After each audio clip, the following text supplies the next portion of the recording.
इस वीडियो में हम उन 7 प्रश्नों को डिफाइन करेंगे ताकि अगर किसी को समझ में नहीं आया हो उनका मतलब, तो वो इस वीडियो को देखकर उन प्रश्नों को समझ सके और उत्तर दे सके। नमस्कार, welcome to Yogini the night. और शुरू करते हैं हम प्रश्नों को डिफाइन करना।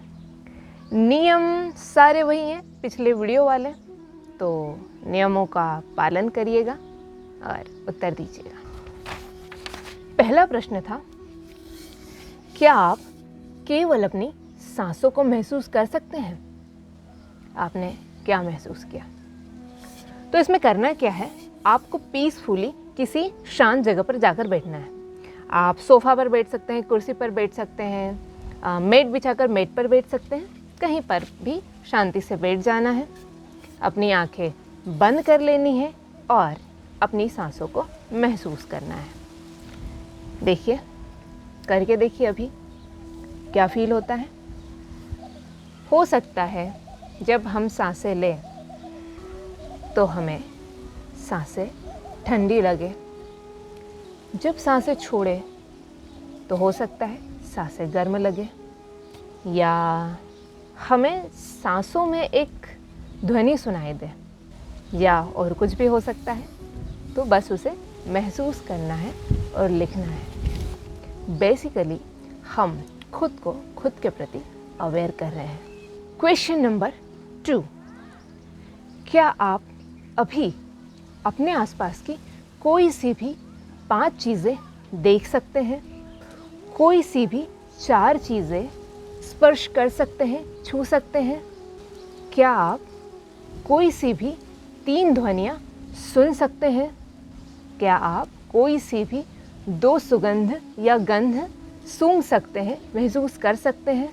क्या आप कोई एक चीज़ टेस्ट कर सकते हैं, खा सकते हैं या पी सकते हैं? यह इमीडिएट अवेयरनेस के लिए है। एंग्जाइटी जैसी चीज़ों में न्यूरोलॉजिस्ट या साइकोलॉजिस्ट भी इसका प्रयोग करते हैं। क्या करना है, हमें अपने आसपास की 5 चीज़ों को देखना है। फॉर एग्ज़ाम्पल, मुझे पेड़ दिखाई दे रहे हैं, पहली चीज़ पेड़। मुझे ये बाँसुरी दिखाई दे रही है, दूसरी चीज़ बाँसुरी। तीसरी चीज़ मुझे कैमरा दिखाई दे रहा है। चौथी चीज़ मुझे यहाँ पर दीवार दिखाई दे रही है। 5वीं चीज़ मुझे यहाँ पर ईंटें दिखाई दे रही है। तो इस तरह से जो भी आसपास 5 चीज़ें दिखाई देती है उन पर ध्यान दीजिए और उन्हें देखिए। अब 4 चीज़ें स्पर्श करना है, तो हमें स्पर्श महसूस करना है, तो हम अपने आसपास की चीज़ों को रब कर सकते हैं। सबसे पहले तो हम अपनी स्किन को रब कर सकते हैं, कैसा टेक्सचर है उस पर ध्यान दीजिए। दूसरा, हम अपने कपड़ों को स्पर्श कर सकते हैं कि कपड़ों का टेक्सचर कैसा है। उसके अलावा मैं यहाँ पर इस वॉल को स्पर्श करके देख सकती हूँ, इसका टेक्सचर काफ़ी रफ़ है ये। तो ये 3 चीज़ें हो गई। इसके अलावा और क्या देख सकते हैं हम? मेरे पास मेरा ही ये मेटल का कड़ा है, तो इसे फील कर सकती हूँ। इस तरह से कोई सी भी 4 चीज़ें फील करना है आंखें बंद करके। इसके बाद हमें 3 ध्वनियाँ सुननी है, तो ध्यान दीजिए, आंखें बंद करिए। पक्षियों की आवाज़, लोगों की आवाज़, इसके अलावा पत्तियों की सरसराहट हवा की वजह से। इस तरह से कोई सी भी 3 ध्वनियों को सुनिए। देखिए, यहाँ मैं गांव में हूँ, तो यहाँ मुझे गाड़ियों की आवाज़ें नहीं सुनाई दे रही है। अगर आप ऐसी जगह पर रहते हैं जहाँ पर गाड़ियाँ चलती है, तो हो सकता है आपको कार की आवाज़ सुनाई दे। कोई सी भी 3 ध्वनियाँ। इसके बाद 2 खुशबुएँ, गंध। तो आंखें बंद करिए और महसूस करिए। मुझे तो यहाँ सूखे पत्तों की खुशबू आ रही है, क्योंकि यहाँ पर बहुत सारे सूखे पत्ते गिरे हुए हैं। मुझे मेरे ही परफ्यूम की खुशबू आ रही है। आखिरी चीज़ है टेस्ट। कुछ आपको टेस्ट करना है। सो आई कैन टेस्ट दिस। ये पत्तियाँ एडिबल है क्योंकि ये जामुन की पत्तियाँ हैं, इन्हें खा सकते हैं। कसेला स्वाद है पत्तियों का काफ़ी। हमारा तीसरा प्रश्न था कि अपने आसपास के वातावरण को देखकर क्या आपके मन में कोई प्रश्न उठता है? अगर हाँ, तो वो प्रश्न क्या होगा? किसी शांत एकांत स्थान पर जाकर बैठिए। इसका जवाब देने के लिए ओपननेस ज़रूरी है, खुलापन ज़रूरी है। बड़ा बागीचा या पहाड़ या जंगल का सेफ एरिया बेस्ट है। अगर वहाँ जा सकते हैं तो बढ़िया है, और अगर नहीं जा सकते हैं तो कोई दिक्कत नहीं। हमारे घर की छत हमेशा हमारे लिए खुली है, तो वहाँ जाकर बैठिए, शांति से बैठिए, अपने आसपास के वातावरण को देखिए, सोचिए, समझिए और लिखिए, जवाब दीजिए। इस सवाल का जवाब देने के लिए सबसे बेस्ट जगह कौन सी है जानते हैं आप? स्ट्रीट। लेकिन उसके लिए पहले मन से अकेले होना होगा। मन का एकांत, मन का खुलापन ज़रूरी है। इसलिए सबसे पहले छत पर जाइए, वहाँ बैठिए और जवाब दीजिए, प्रश्न करिए। जी, पहले प्रश्न करेंगे तब उत्तर मिलेगा। चौथा सवाल था कि जब आप कोई निर्णय करते हैं, जैसे किसी चीज़ को साझा करना या अपने पास रखना, तब कैसे तय करते हैं कि क्या करना अच्छा है? यह तो स्वयं पर ध्यान से ध्यान देने की बात है। आप निर्णय कैसे लेते हैं?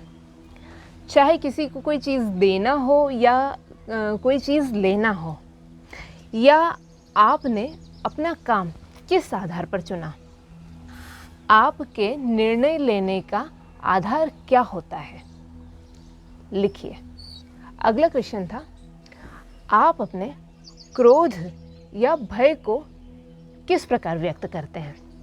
क्या आप इन भावनाओं को अलग तरीके से व्यक्त कर सकते हैं? क्या आपने कभी सोचा है कि जब आपको गुस्सा आता है, बहुत गुस्सा आता है, तो आप क्या करते हैं? कैसे रिएक्ट करते हैं? क्या रिस्पॉन्स देते हैं? या जब आपको बहुत ज़्यादा डर लगता है, तब आप क्या करते हैं? आपका जो भी रिएक्शन हो, जैसा भी रिएक्शन हो या रिस्पॉन्स हो, क्या आप उसे अलग तरीके से व्यक्त कर सकते हैं जिस तरह से आप अभिव्यक्त करते हैं? सोचिए। छठा प्रश्न था, आप कौन हैं और आप स्वयं के बारे में क्या विचार रखते हैं? आप खुद को बताएं कि आप कौन हैं।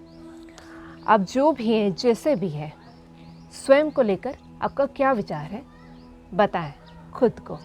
यह बहुत ही निजी बात है, इसलिए इसका कोई उदाहरण भी नहीं दिया जा सकता है। स्वयं को लेकर स्वयं से ही प्रश्न है, तो स्वयं ही स्वयं को उत्तर दीजिए। उत्तर दीजिए, थोड़ा प्रयास करिए, उत्तर मिल ही जाएगा। सातवां और आखिरी सवाल, आप स्वयं को कैसे अभिव्यक्त करेंगे? कैसे बताएंगे कि आप कौन हैं? स्वयं के बारे में लिखिए। जो भी हैं आप, जैसे भी आप, अपने गुण दोष सब कुछ ईमानदारी से लिखिए।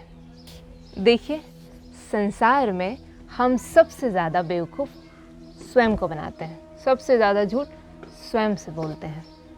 तो इस बार ज़रा खुद से प्रेम कर लीजिए, खुद के साथ निष्ठा निभाइए और ईमानदारी से जवाब दीजिए। खुद को अभिव्यक्त करिए खुद ही के सामने।